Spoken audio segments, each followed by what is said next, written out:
Of all the sins that I am able to think about that grow up in the heart from unbelief, anxiety has the most branches.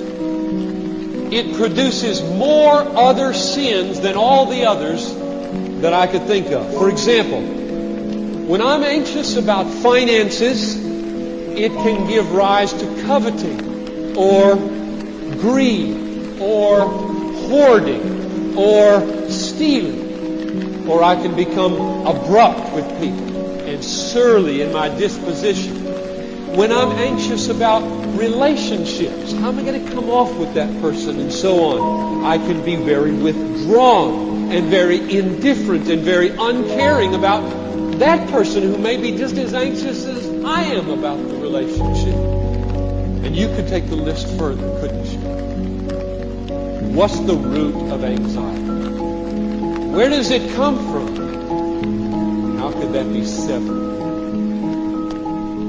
The root cause of anxiety is disbelief in the Word of God.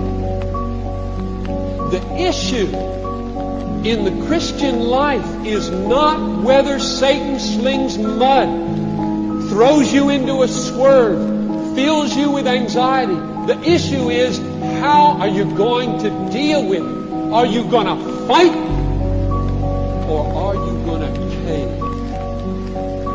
The issue is not whether we deal with anxiety every day, but how we deal with anxiety every day. What we do with Satan's attacks, the rising of our own remaining corruption, and the insults and blindings of this world system. In other words, normal Christian living is to be attacked, to feel the blow, to stagger under Satan's lies about your future, the black picture that he paints right on the windshield of your life, to stagger under it, to fret, to begin to swerve in your life. That's normal Christian living.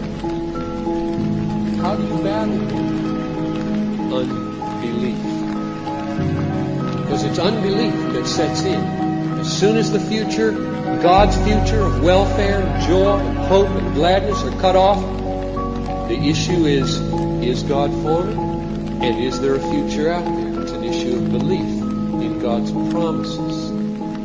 So we fight the anxiety of the swerving of our life by fighting with the promises of God to get the lies of Satan off of there that are making us disbelieve in the future that God holds out to us. Romans 8:31, if God is for you, who can be against you? And when I'm anxious about getting sick, I steady my hand with tribulation works patience, and patience works approvenness, and approvenness does not make ashamed. And when I'm scared that I might die and wonder what death would hold for me, I steady my hand with Romans 14. None of us lives to himself, and none of us dies to himself. If we live to the Lord, and if we die to the Lord. So whether we live or whether we die, we are the Lord's. For to this end Jesus died and rose again, that he might be Lord both of the dead and of the living. And when I'm anxious finally, that I might make shipwreck of faith, that some sin might rise and get control of my heart, and it might be hardened and I'll fall away from God, I steady my hand with Philippians 1:6. He who began a good work in you will complete it unto the day of Christ. Fear not, for I am with you. Be not dismayed, for I am your God. I will strengthen you. I will help you.